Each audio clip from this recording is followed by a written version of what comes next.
السلام علیکم ویورز، میں ہوں شاکر سولنگی۔ ویورز، میاں نواز شریف کے استقبالی جلسے، مسلم لیگ نون کی مبینہ ڈیل، میاں نواز شریف کے جلسے سے خطاب اور اس پہ رد عمل سمیت جلسے میں موجود شرکاء کے حوالے سے کچھ اپڈیٹس آئی ہیں، اسپیشلی ڈیل کے حوالے سے، کیونکہ یہ تاثر نون لیگ کے بارے میں بالکل اب مضبوط ہو گیا ہے کہ نون لیگ ڈیل کر کے آئی ہے، میاں نواز شریف ڈیل کر کے آئے ہیں، اور میاں نواز شریف کی سہولت کاری کیسے کی جا رہی ہے۔ میں آپ کو کچھ چیزیں شیئر کروں گا، اس میں سے آپ خود اندازہ کر لیں گے کہ سہولت کاری ہو رہی ہے یا نہیں ہو رہی۔ پیپلز پارٹی نے بڑا زبردست رد عمل دیا ہے۔ مجھے انتظار تھا پیپلز پارٹی کے رد عمل کا۔ کل میں نے اپنے ویلاگ میں کہا تھا کہ پیپلز پارٹی کا رد عمل دیکھنے اور سننے پڑھنے جیسا ہوگا۔ تو پیپلز پارٹی نے رد عمل میں یہ کہا ہے کہ ایک لاڈلا جیل گیا تو دوسرے لاڈلے کو لایا گیا ہے۔ یہ بالکل کلیئر الفاظ ہیں اور یہ حقیقت بھی لگ رہی ہے، کیونکہ میاں نواز شریف نے کل جو تقریر کی، تقریر میں کوئی ایجنڈا نہیں دیا انہوں نے، لیکن سہولت کاری اس طرح ہو رہی ہے جس طرح 2017 میں 18 میں عمران خان کی ہو رہی تھی کہ خالی کرسیاں نہ دکھا دکھا کر عمران خان کو لیڈر بنایا گیا، ہیرو بنایا گیا، اور رپورٹرز کو، جو بیٹ رپورٹرز تھے جو کور کرتے تھے عمران خان کا 126 دن کا دھرنا ڈی چوک پہ یا جلسے عمران خان کے، ان کو ان کے دفاتر کی جانب سے، میں یہ وثوق سے بات کر رہا ہوں، یہ ہوا میں تیر نہیں مار رہا، ان کو ہدایات ملتی تھیں کہ عمران خان کے جلسے میں خالی کرسیاں نہیں دکھانی، بھری بھری کرسیاں دکھائیں جہاں پہ لوگ بیٹھے ہوں، کرسیوں پہ 4 لوگ بیٹھے ہوں، 8 لوگ بیٹھے ہوں، ان کو فوکس کر کے دکھائیں، خالی کرسیاں نہیں دکھانی۔ اسی طرح عمران خان کو لیڈر بنایا گیا، اب نواز شریف کو اسی طرح بنایا جا رہا ہے۔ مطلب نواز شریف لیڈر تو ہیں، اس میں کوئی شک نہیں ہے نواز شریف، لیکن نواز شریف کو اب دوبارہ سے، پہلے چور تھا، پہلے ڈاکو تھا، پہلے سزا یافتہ تھا، مجرم تھا اور ان کو سزا دے دی گئی، اب میاں نواز شریف دودھ کے دھلے ہو گئے ہیں، اب پوتر ہو گئے ہیں۔ اب میاں نواز شریف نے جو کل ایجنڈا، پراپر کوئی ایجنڈا نہیں دیا، لیکن چن چن کے چیزیں میڈیا نے ان کی ایک ایجنڈا بنا کے پیش کیا ہے کہ میاں نواز شریف نے 9 نکاتی ایجنڈا دے دیا۔ پوری تقریر میں نے سنی تھی، کوئی کہیں بھی 9 نکاتی ایجنڈا کا ذکر نہیں تھا، لیکن میڈیا نے چن چن کے ان کے جملے، الفاظ اٹھا کے اور دے دیا ہے کہ جی میاں نواز شریف نے 9 نکاتی ایجنڈا دے دیا ہے۔ اب اس کو پتہ ہی نہیں مالک کو کہ میں نے کوئی 9 نکاتی ایجنڈا دیا ہے۔ میاں نواز شریف کو یہ ذہن میں نہیں ہوگا کہ میں نے 9 نکاتی ایجنڈا بھی دے کے آیا ہوں۔ انہوں نے تو ایک فلو میں تقریر کی، جس طرح لیڈر کرتے ہیں، سیاستدان کرتے ہیں کہ ہم یہ کریں گے، یہ کریں گے، وہ کریں گے، یہ کریں گے، یہ تو سارے کہتے ہیں۔ اس میں میاں نواز شریف نے کون سا نیا کمال کر دیا جو باقی لیڈر نہیں کرتے، بلاول بھٹو نہیں کرتے، زرداری صاحب نہیں کرتے، مولانا نہیں کرتے، یا کوئی اور نہیں کرتے؟ سارے لیڈر یہ باتیں کرتے ہیں۔ میاں صاحب کی ان باتوں کو اٹھا کے 9 نکاتی ایجنڈا بنا دیا ہے۔ تو اس سے زیادہ سہولت کاری کیا ہو سکتی ہے کہ بھئی میاں صاحب کو پتہ ہی نہیں کہ میں نے 9 نکاتی ایجنڈا دے دیا ہے، میڈیا اس کو، اس کے جملے ان کو جوڑ کے 9 نکاتی ایجنڈا پیش کر رہا ہے۔ 9 نکاتی ایجنڈا کیا ہے؟ اب کون سی بڑی بات ہے اس میں آپ کو بتاتا ہوں۔ مسائل تو وہی ہیں جو مجھے بھی پتہ ہے، جو آپ کو بھی پتہ ہے، جو میاں صاحب کو بھی پتہ ہے، جو زرداری صاحب اور بلاول صاحب کو پتہ ہے، مولانا کو پتہ ہے، سب کو پتہ ہے۔ میاں نواز شریف نے جو 9 نکاتی ایجنڈا جو میڈیا رپورٹ کر رہا ہے، ایک ٹی وی چینل پہ میں نے یہ 9 نکات نوٹ کیے ہیں کہ جی اخراجات میں کمی کی جائے۔ اب یہ کون سا نیا نکتہ ہے جو میاں صاحب دے رہے ہیں، باقی نہیں دے رہے؟ سب کہتے ہیں اخراجات میں کمی کی جائے، آمدن میں اضافہ کیا جائے۔ یہ کوئی نئی بات ہے؟ میاں صاحب نے کوئی اتنا بڑا نئی کوئی انوینشن کی ہے؟ اپنا جملہ کوئی ایجاد کیا ہے، کوئی نیا آئیڈیا کریٹ کیا ہے؟ یہ تو سب کہتے ہیں بھائی آمدن میں اضافہ کیا جائے اور ٹیکس نظام میں بہتری لائی جائے، اصلاحات کی جائیں، یہ بھی سب کہتے ہیں، اس میں بھی کوئی نئی بات نہیں ہے۔ برآمدات میں اضافہ کیا جائے، یہ بھی نئی بات نہیں ہے، یہ بھی سب کہتے ہیں۔ روزگار کے مواقع پیدا کیا جائیں. اس میں کون سی فارسی والی بات ہے کہ راکٹ سائنس ہے؟ بھائی سب کہتے ہیں بے روزگاری، روزگار کے مواقع پیدا کیے جائیں، بے روزگاری ختم کی جائے. پاکستان کو انفارمیشن ٹیکنالوجی پاور بنایا جائے گا، آئی ٹی پاور بنایا جائے گا. توانائی کی قیمتیں، بجلی، گیس، پیٹرول، یہ ان چیزوں کی قیمتیں کم کی جائیں گی. اب یہ کوئی نئی بات ہے؟ سب کہتے ہیں بھائی ڈالر سستا کیا جائے گا، یہ بھی سب کہتے ہیں.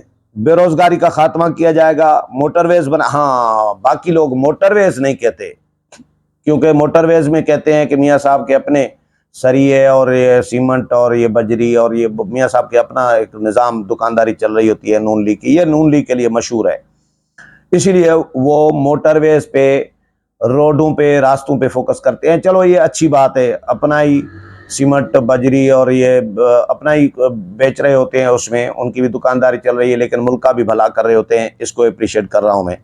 زراعت کو انقلابی اصلاحات لائی جائیں گی زراعت میں، یہ بھی نئی بات نہیں ہے، یہ بھی سارے کہتے ہیں. اب ان کو جوڑ کے میڈیا نے کہا ہے کہ جی میاں صاحب نے 9 نکاتی ایجنڈا پیش کر دیا ہے. چلو ابھی میاں صاحب جب یہ ہیڈ لائن سنیں گے، یہ پڑھیں گے خبر یا ٹی وی چینل پہ کسی پہ دیکھیں گے، تو میاں صاحب کو بھی جھٹکا لگے گا کہ اوہ میں نے تو 9 نکاتی ایجنڈا دے دیا.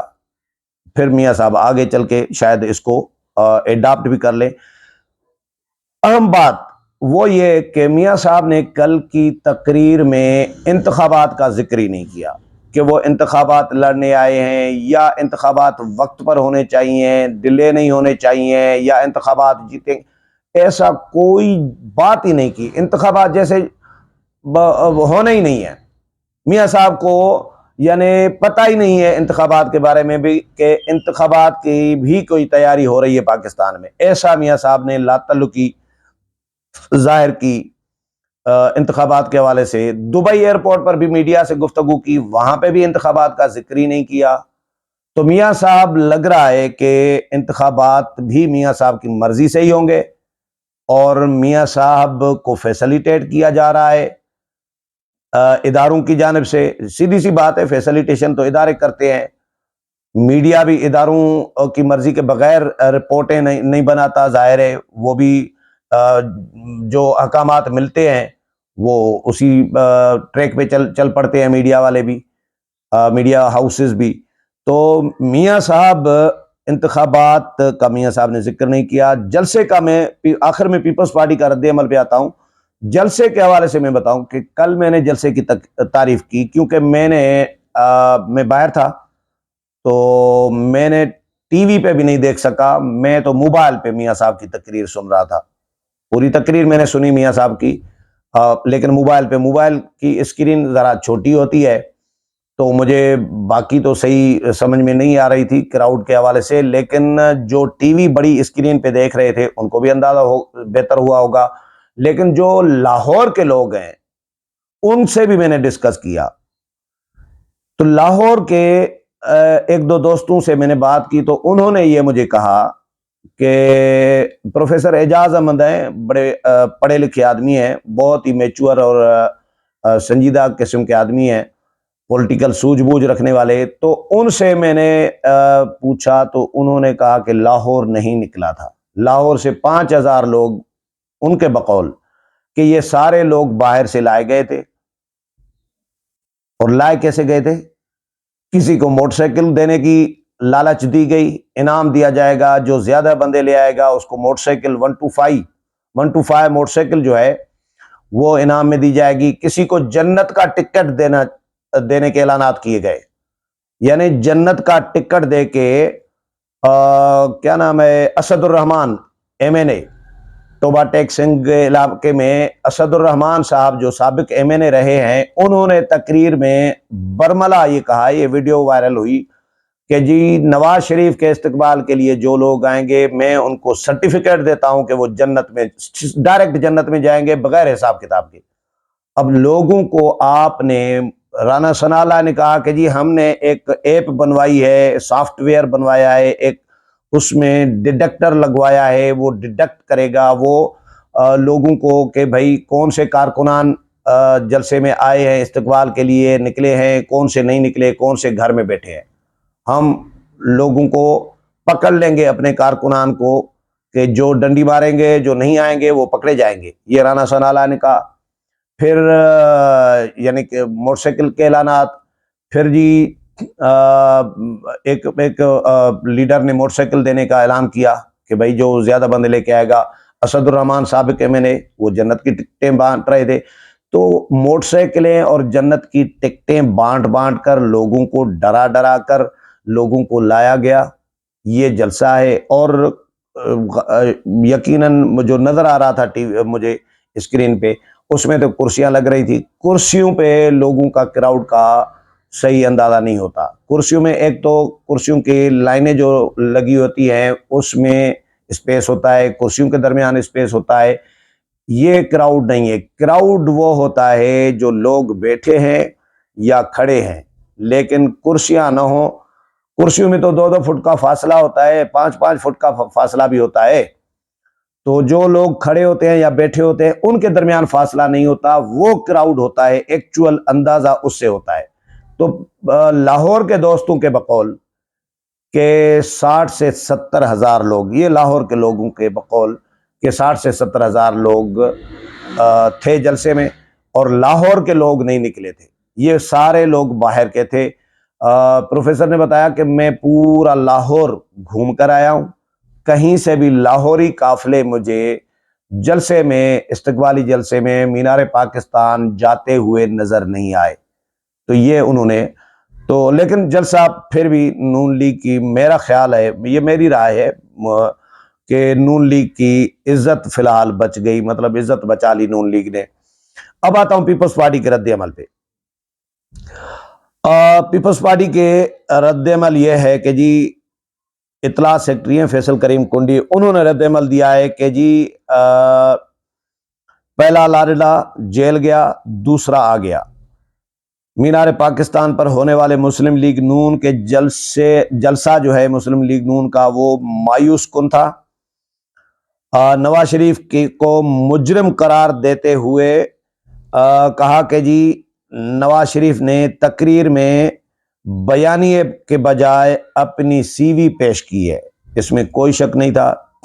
تقریر میاں صاحب کی ایک آزاد لیڈر کی، ایک بڑی پارٹی کے لیڈر کی نہیں لگ رہی تھی. کل ایک ملزم کی یا مجرم کی یا ایک قیدی کی تقریر لگ رہی تھی، جس کے ہاتھ پاؤں باندھے ہوئے ہیں، جس کی زبان پہ پابندی ہے، تالے لگے ہوئے ہیں، اور وہ خود اظہار بے بس، ایک مجبور لاچار بے بس ایک جو بندہ ہوتا ہے، جس طرح پی ٹی آئی والے بے بس ہو کے آ جاتے ہیں رہا ہو کے یا بازیاب ہو کے، اور پھر بے بسی میں جو تقریر کر رہے ہوتے ہیں یا پریس کانفرنس کر رہے ہوتے ہیں، جو لا تعلقی کا اعلان کر رہے ہوتے ہیں پی ٹی آئی سے، یہ عمران خان سے اور 9 مئی کے واقعات سے. یہ بے بسی بالکل عمران خان کے لوگوں کی طرح، پی ٹی آئی کے لوگوں کی طرح کی بے بسی میاں صاحب کی کل نظر آ رہی تھی کہ بھائی میں دل دکھ سے، غموں سے، تکلیف سے چکنا چور ہے، لیکن میں کچھ کر نہیں پا رہا.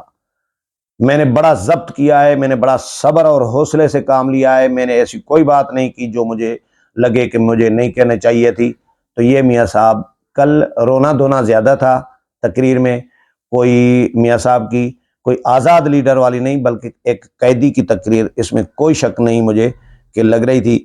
اچھا جی، فیصل کریم کنڈی کہتے ہیں کہ مجرم نواز شریف کے فنگر پرنٹس پروٹوکول کے ساتھ لینا عدلیہ کے ساکھ پر سوالیہ نشان ہے. جو فنگر پرنٹس لیے گئے اسلام آباد ایئرپورٹ پر، پروٹوکول جو تھا، کنڈی صاحب کہتے ہیں، پیپلز پارٹی کہہ رہی ہے کہ ایک مجرم ہے جو سزا یافتہ ہیں، ان کو اتنا پروٹوکول کے ساتھ فنگر پرنٹس لینا، یہ کیا عدلیہ کی ساکھ پر سوالیہ نشان نہیں ہے؟ اچھا جی، انہوں نے کہا جی نواز شریف نے اپنی تقریر میں الیکشن کروانے کے حوالے سے کچھ نہیں کہا، کوئی بات نہیں کی. بالکل صحیح ہے. ایک لاڈلے کو جیل میں ڈالا تو دوسرا لاڈلہ باہر سے آ گیا. نواز شریف نے بڑا یو ٹرن لے لیا ہے. پاکستان آنے سے قبل کچھ اور اب کچھ اور نظر آئے. پاکستان کی موجودہ تباہی کے ذمہ دار بھی یہی یعنی نواز شریف ہے. مجرم پروٹوکول کے ساتھ پاکستان لانا انصاف کا جنازہ نکالنے کے مترادف ہے. حسن مرتضیٰ نے کہا ہے کہ جی نواز شریف کے جلسے پر تبصرہ کرتے ہوئے کہا کہ نواز شریف کا مینار پاکستان میں جلسہ مایوس کن تھا۔ اچھا جی، مسلم لیگ نون کے جلسے میں لوگ آئے نہیں بلکہ انہیں اکٹھا کیا گیا۔ نواز شریف کی تقریر لیڈر کی بجائے ایک قیدی کی تقریر لگ رہی تھی۔ بالکل حسن مرتضیٰ کی بات سے میں ایگری کر رہا ہوں۔ تو یہ سین ہے میاں نواز شریف کی تقریر، جلسے، بیانیے اور لاڈلے پن کا کہ میاں صاحب کو کس طرح لایا گیا ہے۔ میرا نہ نون لیگ کے ساتھ کوئی لینا دینا ہے، نہ پیپلز پارٹی کے ساتھ، نہ کسی اور جماعت کے ساتھ۔ میں ہوں پیور جرنلسٹ۔ یہ ساری جماعتیں جو جمہوری جماعتیں ہیں وہ ساری میری ہیں۔ جو اچھا کام کرتی ہیں میں اچھا ان کو کہتا ہوں، جو اچھا کام نہیں کریں گی ڈنڈی مارتی ہیں، چاہے پیپلز پارٹی ہو، چاہے کوئی جے یو آئی ہو، چاہے کوئی اور ہو، تو میں تو تنقید کرتا ہوں۔ اسی لیے نون لیگ کے دوست جو ناراض ہوں گے یہ پروگرام سن کے، یا پچھلا جو پروگرام کل کیا تھا، تو ان سے معذرت کے ساتھ کہ ناراض نہ ہوں۔ یہ حقائق ہیں جو میں نے آپ کے ساتھ شیئر کیے ہیں، کیونکہ کل میاں صاحب نے بہت مایوس کیا ہے۔ اتنے بڑی پارٹی کے اتنے بڑے لیڈر جو 3 دفعہ وزیر اعظم رہے ہوں، اور وہ بھی عثمان ڈار بن کے اور صداقت عباسی بن کے اور سافٹ ویئر اپڈیٹ کرا کے آئیں اقتدار کے لیے، تو یہ سیاسی جماعتوں کے لیے، خاص طور پر نون لیگ کے لیے، یہ سوچنے کا مقام ہے۔ امید ہے پروگرام پسند آیا ہوگا۔ اگلے پروگرام میں پھر ملاقات ہوگی، تب تک اجازت چاہتا ہوں۔ اللہ حافظ۔